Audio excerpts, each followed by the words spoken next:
I enjoy doing research, and this project started off as a way to find better road food for the men and women at GSI. What I found was shocking. What we found was that our road food, our standard American diet, our fast food and junk food, processed foods and drinks, create a state of chronic inflammation in our bodies. The results of inflammation include stroke, dementia, diabetes, sexual dysfunction, arthritis, osteoporosis, premature aging, and heart disease. Inflammatory foods include sugar, pastries, sodas, fried foods, dairy, refined flour, and processed and packaged meats. Where do they go? Everywhere, and they don't go away. Looking back, now that I know what I know, we probably didn't eat the best. And you have to ask yourself, if everybody in GSI is a brother, sister, daughter, son, what would you do? What would you say to improve their life?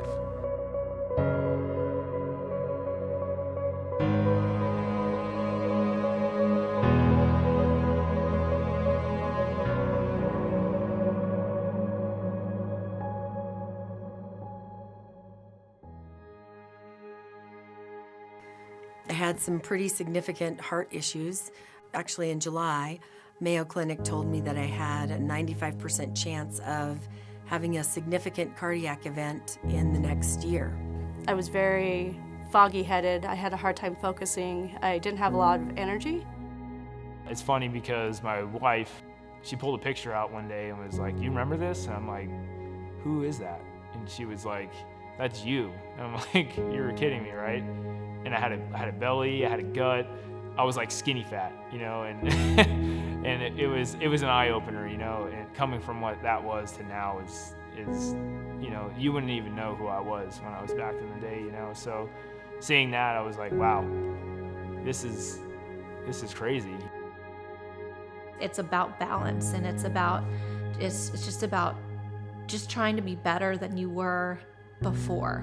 Before we got married, I was conscious about it, but I wasn't as conscious as I am now, because she is, wait a second before you put that in your mouth, what's in it? You know, because a lot of these stores you go to, even Whole Foods, you know, it's supposed to be super healthy Whole Foods, you know, it could say gluten-free on it and have 30,000 grams of sugar in it.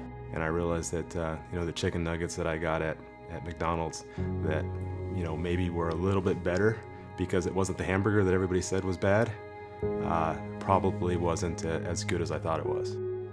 Pop-Tarts in the morning, you know, they were just things that back when we were growing up, nobody really knew that it wasn't so good for us. No thinking of what this is going to do to your body ever.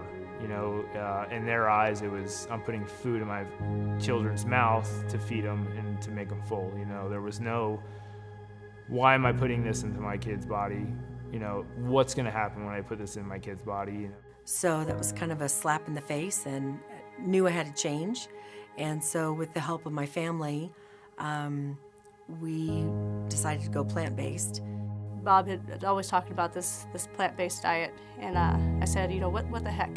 What do I have to lose? And so last March, I really dove into it, and I just loved it. I felt amazing. I had so much energy. I found it to be a lot simpler because it's, you know, a whole food, plant-based diet really is restricting when you look at it, because the fast food restaurants, there's not a lot you would eat there, so you just don't go to them. When I was eating paleo, it was like, oh, I can just go eat, you know, just throw a bunch of meat on a plate and I'll be okay. And I disregarded the fact that there was a bunch of butter on it, that the meat wasn't very good quality. There was a lot of things there, and I started to feel sick. You know, when you're eating a diet that's more restrictive, you find yourself making much better choices, and it's simpler to do so. It eliminates that gray area. So, you know, if decisions are black and white, I think when you get into some of these diets, these fad diets, there's a lot of gray in them, especially if you're not eating out of your own kitchen. You're actually having to travel, and you don't know really how they prepared it, what's in it, and you know, a lot of those things can actually be detrimental to feeling better And so pretty soon you're not feeling better, asking yourself, why am I even on this diet? And then you go back to where you were before, which wasn't any good. We watched the movie What the Health, and I think that was the final straw. We already, knew a lot about thinking that animal food or animal products weren't the best. Well, I've noticed with the kids, as they've eaten different and their friends are inquiring how they're eating, it kind of just sparks a lot of excitement when they explain why they're doing what they're doing and that they're trying to be better and just put more nutrients in their body and not eat fast food anymore. I can tell they're excited about their new journey too. By us all choosing to do it together has made it so much easier. I think I would sell my kids short a lot of times, saying, oh no, they won't eat this, they've got to eat the chicken nuggets or the french fries. But kids are amazing, and really they teach me. Our daughter really wanted to do it. I think it was a kind of a trendy thing, and as much as there's that herd mentality within teenagers, sometimes it's fun to be a little bit different too.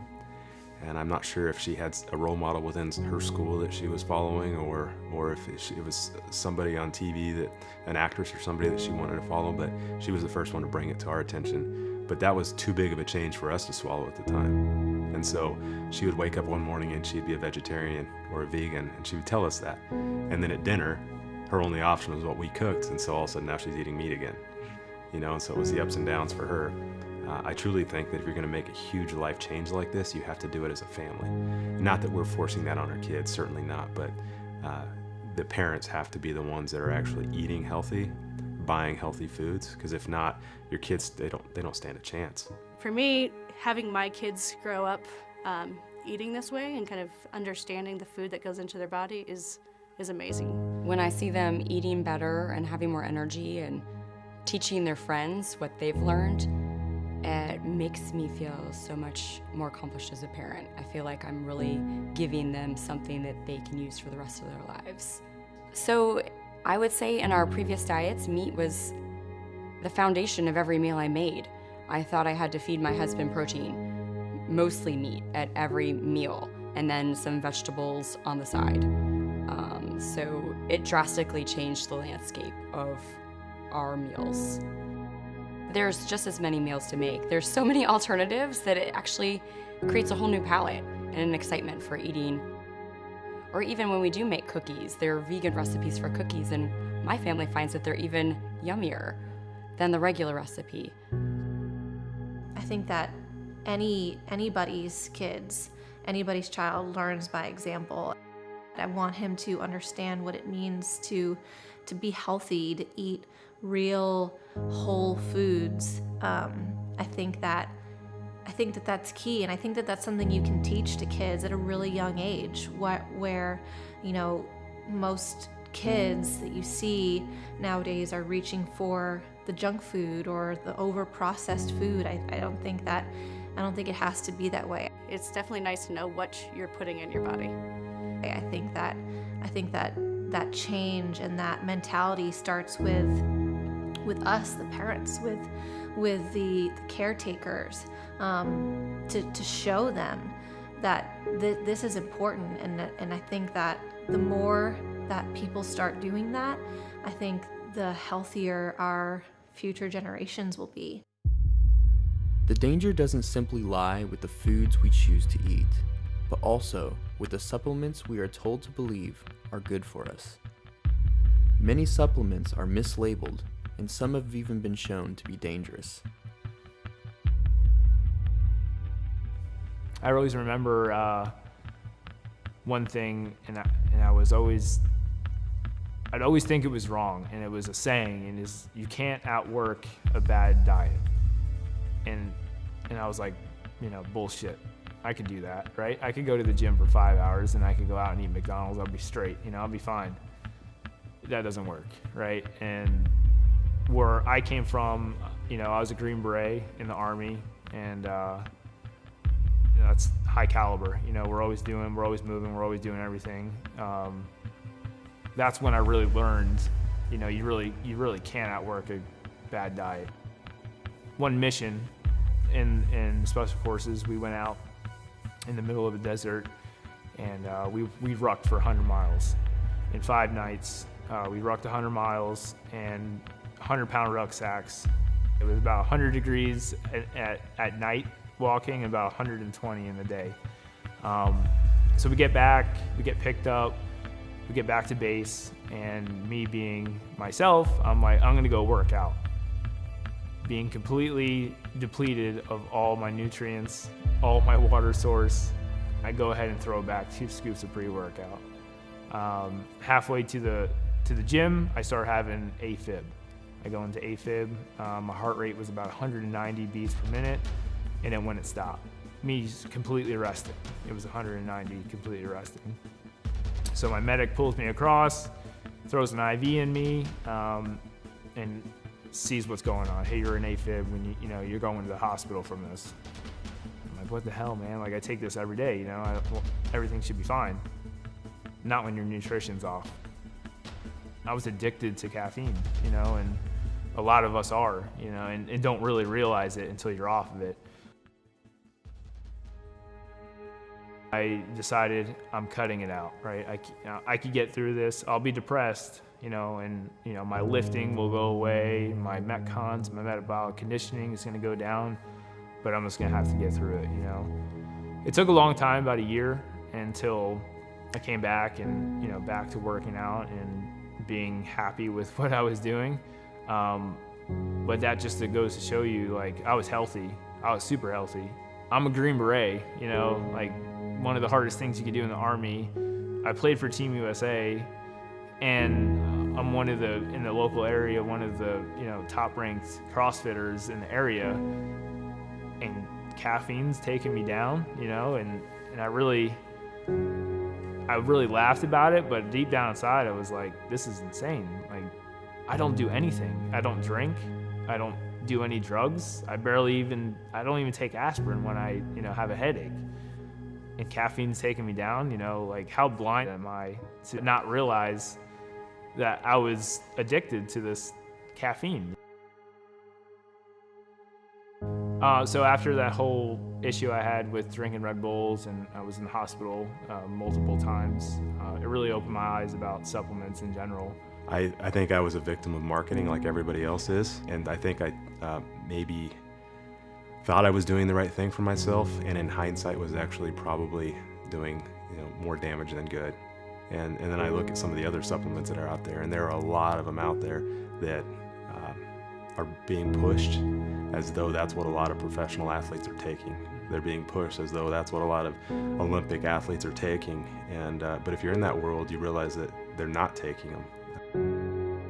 I've been around a lot of guys, and I haven't seen them take pre-workout before. But if I go into just your regular Globo gym, you see everybody talk about taking pre-workout. I got into competing in CrossFit, and enough that I actually had a coach, and I aspired to compete in the CrossFit Games.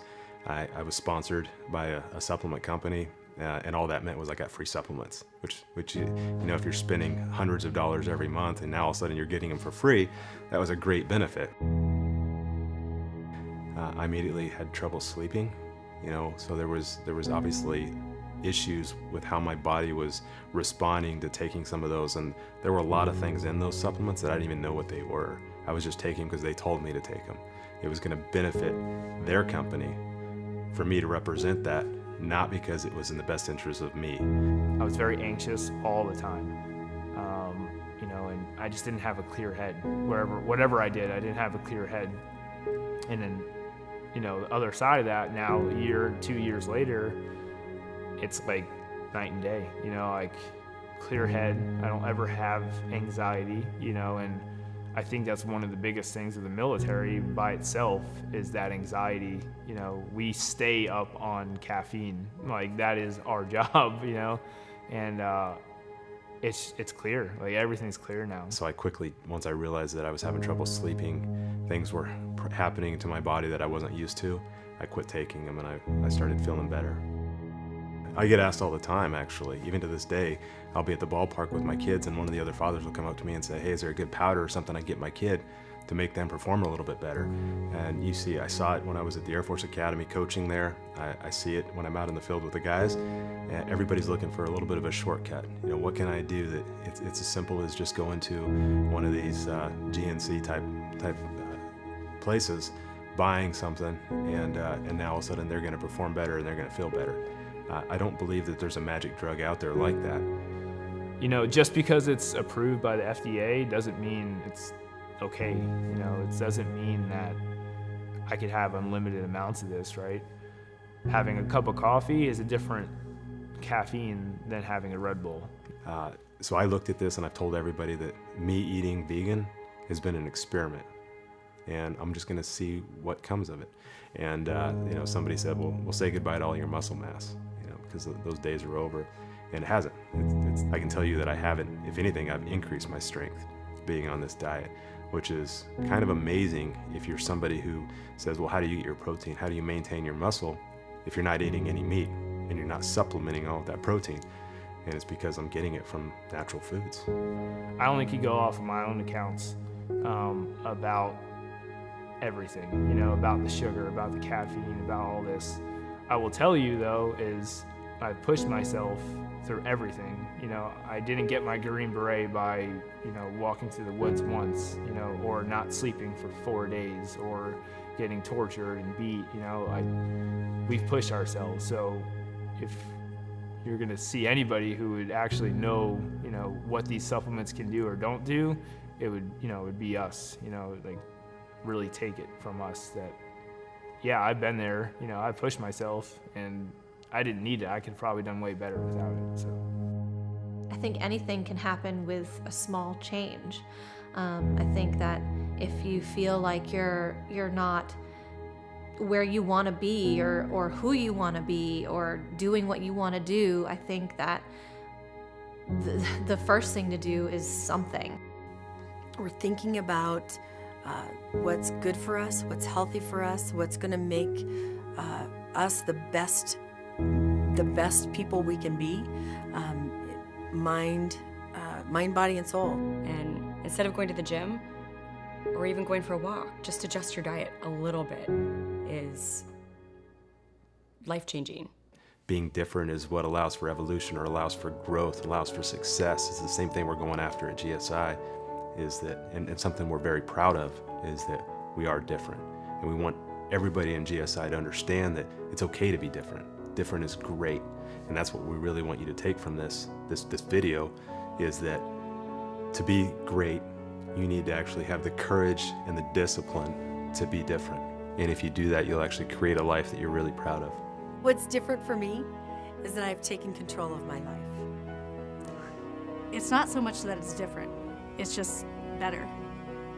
I think what's important is keeping the foundation of what GSI was founded on. And what it was founded on was, we're a family and we truly care about each other. Now, when you care about your family members, you care about what they eat, you care about how they live, you care about if they're growing spiritually, mentally, and physically.